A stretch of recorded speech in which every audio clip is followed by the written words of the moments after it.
नमस्कार। NRLM cadres working में आप सभी का बहुत बहुत स्वागत है। आज की इस वीडियो में हम सीखेंगे कि एक स्वास्थ्य सखी के रूप में आपको कैसे स्वयं सहायता समूहों को प्रशिक्षण प्रदान करना है और किस किस विषय पर आपको डिटेल में चर्चा करनी है। तो आइए शुरू करते हैं।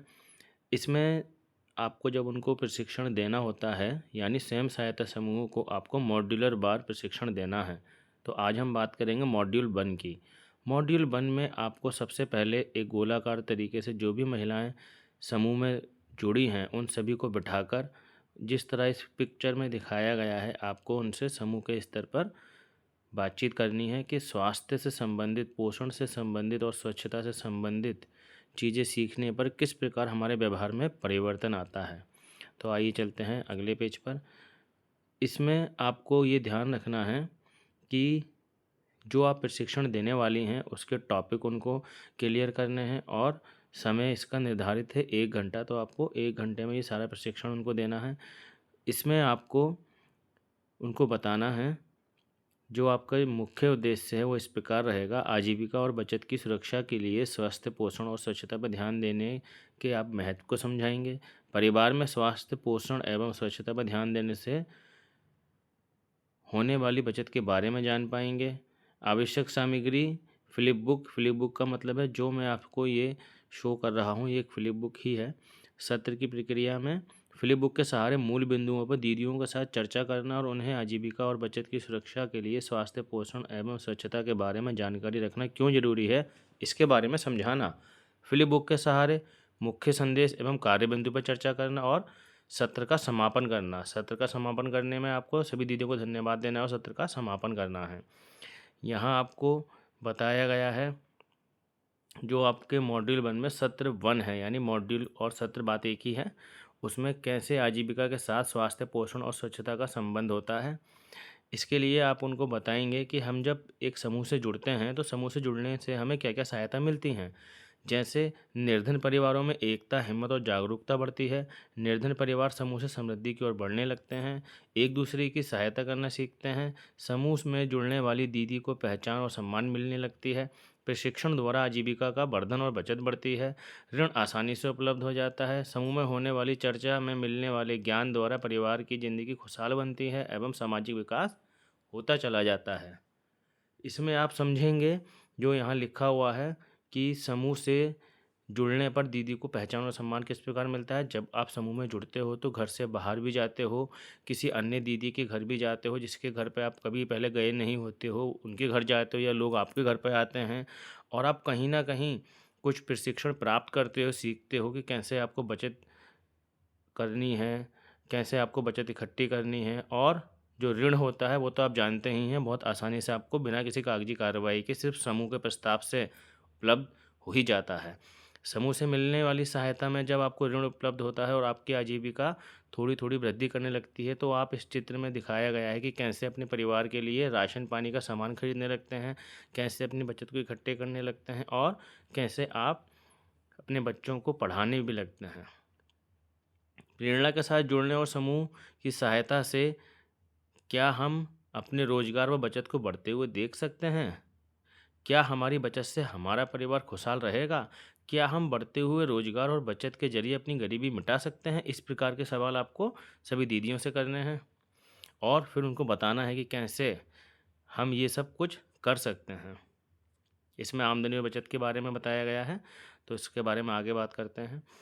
सबसे पहले हम ये चर्चा करेंगे अपनी दीदियों से कि हमारा जो पैसा होता है यानी जो भी हम कमाते हैं जो या फिर बचा के रखते हैं बचत के रूप में वो आखिर खर्च कहाँ हो जाता है, कहाँ हमारा पैसा चला जाता है हमें पता ही नहीं चलता और हमारा सारा पैसा खर्च हो जाता है, ख़त्म हो जाता है। कई बार यहाँ तक कि लोग कर्जे में भी डूब जाते हैं। तो सबसे अधिक जो खर्चा होता है हमारा वो बीमारियों में ही होता है।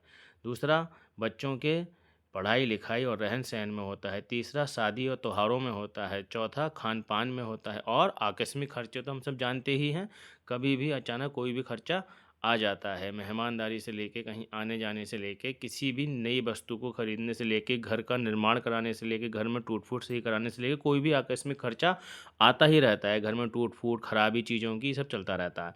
हमारी मेहनत से कमाए हुए पैसे कहाँ-कहाँ खर्च हो जाते हैं, यहाँ भी बताया गया है। अब ऐसे कौन से अनचाहे खर्चे हैं जिन्हें हम कम करके परिवार को ज़्यादा खुशहाल रख सकते हैं, इसके बारे में बात करते हैं। यहाँ फिर से दिखाया गया है कैसे-कैसे हमारे ये खर्च हो रहा है पैसा। अब यहाँ पर हम कितनी मेहनत से रोज़गार करते हैं ताकि पैसा कमाकर और बचत के ज़रिए अपने परिवार को खुशहाल रख सकें, लेकिन ऐसा होता नहीं, क्योंकि हमारा पैसा बार-बार होने वाली बीमारियों में खर्च हो जाता है। बीमारी से ना कि सिर्फ पैसा खर्च होता है, बल्कि इसका बुरा असर हमारे शारीरिक व मानसिक विकास पर भी पड़ता है। बच्चों में कुपोषण की समस्या होने लगती है, जिसकी वजह से वो पढ़ने व लिखने में कमज़ोर हो जाते हैं। बीमारी का असर बड़ों पर भी पड़ता है, उनकी रोजगार करने की क्षमता कम हो जाती है। बीमारी से कमज़ोर हुए माता पिता की आगे की पीढ़ी भी कमज़ोर हो जाती है। यानी यदि आप स्वस्थ नहीं रहेंगे तो आपका चारों तरफ से नुकसान ही नुकसान है। ये भी आपको सभी दीदियों को बताना है स्वास्थ्य सखी के रूप में। उसके बाद फिर से एक चार्ट दिखाया गया है कि ऊपर वाला चार्ट दिखाता है कि कैसे हम पोषण लेकर अच्छे से अपने सारे काम कर सकते हैं, और नीचे कुपोषित होने पर क्या क्या दुष्परिणाम सामने आते हैं, ये एक चार्ट के जरिए भी आप देख सकते हैं, समझ सकते हैं।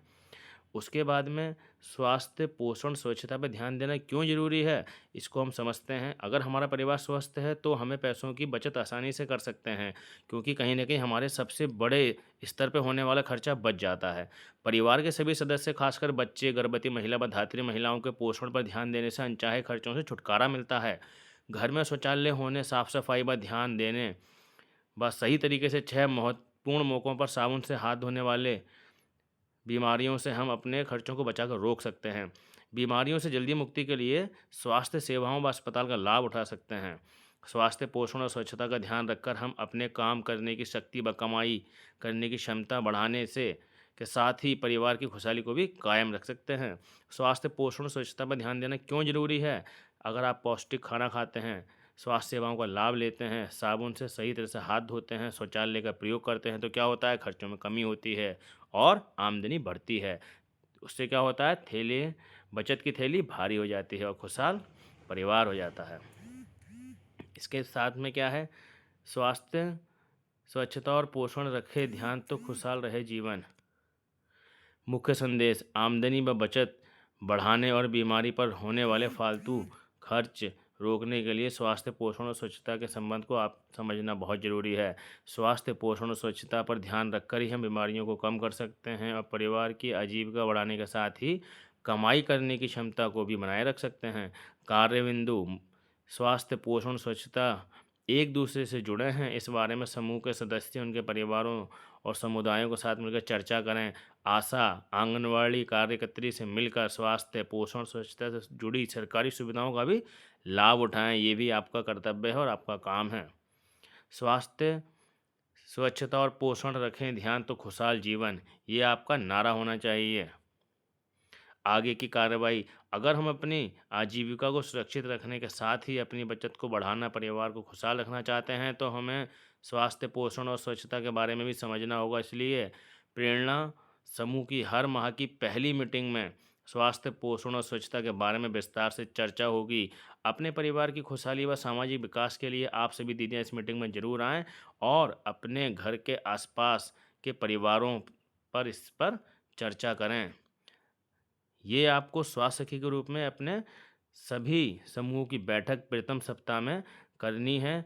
कोशिश करनी है कि महीने के प्रथम 10 दिनों में आप अपनी इस प्रकार की सारी मीटिंग कंप्लीट कर लें। यही आपका वहाँ पे काम है, और इसको अच्छे से रजिस्टर में लिखकर सभी उपस्थित महिलाओं से क्या कराएंगी, साइन कराएंगी, उनकी मोहर लगवाएंगी और सारी जानकारियाँ देंगी।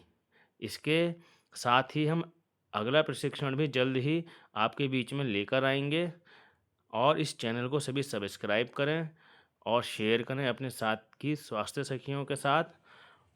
उम्मीद करते हैं आज का ये वीडियो आपको समझ में आया होगा। किसी भी प्रकार की क्वेरी के लिए आप कमेंट बॉक्स में कमेंट कर सकते हैं। आप सभी का बहुत बहुत धन्यवाद। नमस्कार।